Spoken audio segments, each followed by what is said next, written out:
এসেছি দোয়া প্রার্থী এবং একটি পবিত্র দোয়ার মজলিসে হাজির হয়েছি।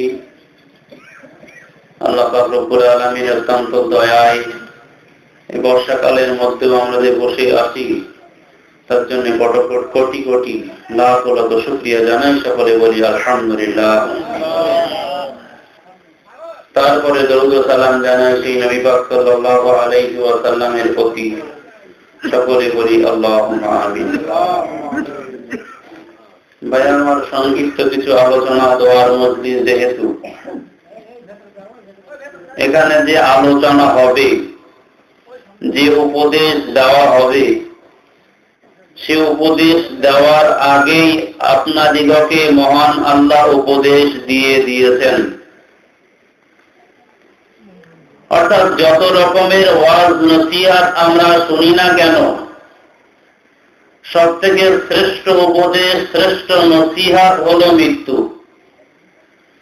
এই মৃত্যুটাকে যদি কেউ একটু স্মরণ করে এসে হেদায়েত পেয়ে যাবে। জোরে বলুন সুবহানাল্লাহ। আজকে আমরা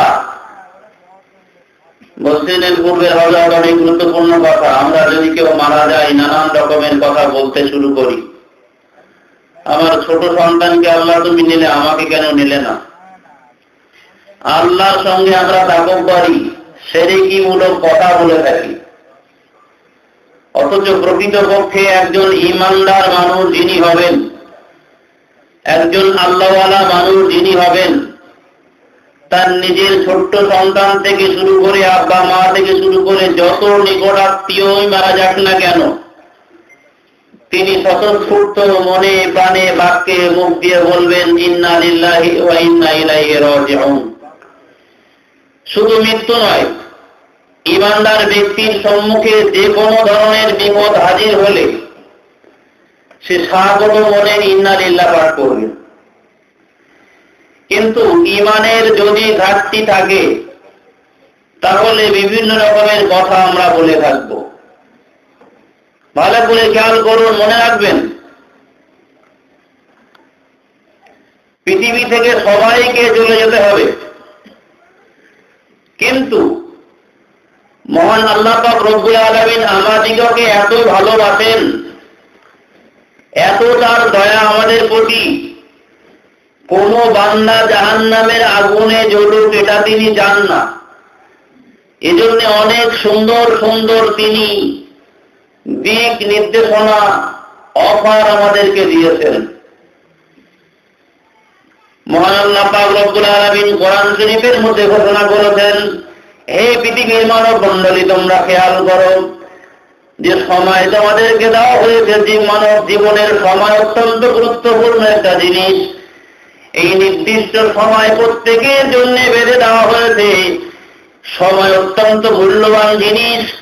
আজকে আমি আপনি যে কেউ যে কোনো কর্মের ক্ষেত্রে, মাঠে বলুন কিংবা শিক্ষা ক্ষেত্রে বলুন কিংবা দোকানদারি বলুন, যে কোনো কর্মের ক্ষেত্রে যদি আমরা সময়টাকে কেউ মূল্যায়ন করি, সময়ের যদি সঠিক মূল্যায়ন আমরা নিই, সময়টাকে যদি সঠিক মূল্যায়ন দান করি, অবশ্যই আপনার জন্য জীবনে একটা উন্নত মানের একটা জিনিস আপনি দেখতে পাবেন।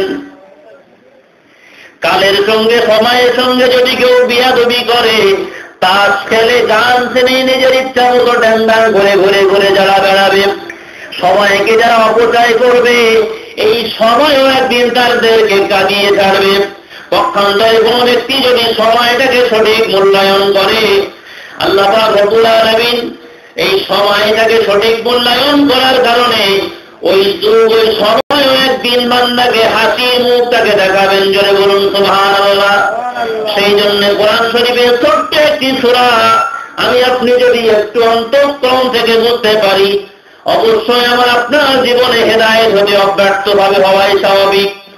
আল্লাহ পাক সূরা আসরের মধ্যে ঘোষণা করেছেন, হে পৃথিবীর মানব মণ্ডলী, সময় নামক যে মহামূল্যবান সম্পদ তোমাদেরকে আমি দান করলাম, এমন একটি সম্পদ দান করেছি, না চাইতেই আমি তোমাদেরকে একটি মূল্যবান সম্পদ দান করেছি। টাকা দিয়ে তোমাদেরকে কিনতে হয়নি, আমি তোমাদেরকে সময় দান করেছি। এই সময়ের শপথ করে তোমাদেরকে বলি, অবশ্যই তোমরা জেনে রেখে দাও, শুনে রেখে দাও, ইন্নাল ইনসানা লাফি খুসর।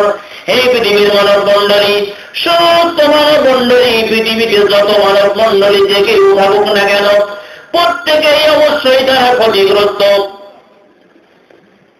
পৃথিবীর সমস্ত মানুষ সবাই ক্ষতিগ্রস্ত, ক্ষতির মধ্যে নিমজ্জিত। একজন ব্যক্তি যদি এসি ঘরের মধ্যে সুন্দরভাবে থাকে, আর একজন ব্যক্তি বিশাল ফ্ল্যাটের মালিক, ফ্ল্যাটে আরাম করে শুয়ে আছে, আর একজন ব্যক্তি বিশাল 4 হুইলার এসি গাড়ি নিয়ে ঘুরে বেড়াচ্ছে, গায়ে তার গরম লাগতে দেবে না, যে কেউ প্রত্যেকেই ক্ষতিগ্রস্ত। কিন্তু নয়, তারপর আল্লাহ পাক রব্বুল আলামিন জানিয়ে দিয়েছেন, হে পৃথিবীর মানব মণ্ডলী, সমগ্র মানব মণ্ডলীর মধ্যে 4টি গুণ যারা অর্জন করতে পেরেছে, এরা কখনোই ক্ষতিগ্রস্ত নয়। যারা বলুন সুবহানাল্লাহ। আমরা কথায় শুনি, প্রবাদে শুনেছি যে হাতি মরলেও লাখ টাকা, বাঁচলেও লাখ টাকা, তাই না? খুব মূল্যবান জিনিস। ও মরলেও শরীর থেকে যা জিনিসপত্র তৈরি হবে সেও লাখ টাকা দাম, আর জীবিত থাকলে তো লাখ টাকা দাম। তো আমার আপনার জীবন যদি হাতির সঙ্গে তুলনা নয়, ওটি একটি প্রবাদ বাক্য মাত্র। মহান আল্লাহ পাক রব্বুল আলামিন আমার আপনার জীবনে সফলতা লাভ করার জন্য, ক্ষতিগ্রস্ত হবে না, না হওয়ার জন্যেই 4টি গুণ অর্জন করতে বলেছেন। সেই 4টি গুণ যদি আমি আপনি অর্জন করতে পারি, তাহলে আমার আপনার জীবন, যতই আমার আপনার সামনে যে কেউ মারা যাক না কেন, মারার পরে সে অনন্তকাল দুনিয়া থেকে আরো বেশি সুখ শান্তি লাভ করবে। যদি বলুন সুবহানাল্লাহ। 1 নম্বর গুণ হলো ইল্লাল্লাযীনা আমানু, যারা নাকি ঈমান আনয়ন করেছে, ওয়া আমিলুস সালিহাত, এবং সৎ কাজ যারা করেছে, ঈমান নামক মহামূল্যবান সম্পদ যারা অর্জন করতে পেরেছে, এরা পৃথিবীতে কখনোই ক্ষতিগ্রস্ত নয়। বিশাল সম্পদের মালিক, ঈমান নেই তার, সে ক্ষতিগ্রস্ত। অনেক বাহাদুরি তার, কিন্তু ঈমান নামক মহামূল্যবান সম্পদ তার নেই।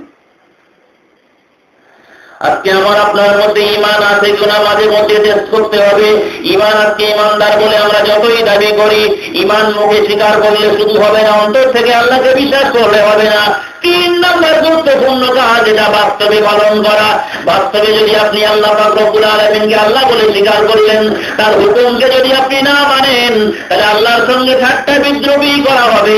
1 মাস ধরে আপনি দীর্ঘ 1 মাস ধরে রোজা রাখলেন, ঈদগায় গিয়ে নামাজ পড়লেন, আবার ঈদ উপলক্ষে কোথায় গান বাজনা হচ্ছে সেখানে আপনি যদি চলে যান, মনে রাখবেন আপনার ঈমানের যথেষ্ট রকমের গুণ পোকা ধরে গিয়েছে, ঈমান আপনার নষ্ট হয়ে গিয়েছে, ঈমান শেষ হয়ে গিয়েছে, বরবাদ হয়ে গিয়েছে। সেই জন্য মন্দ কাজও আপনার ভালো লাগে, আর ভালো কাজও ভালো লাগে, দুটো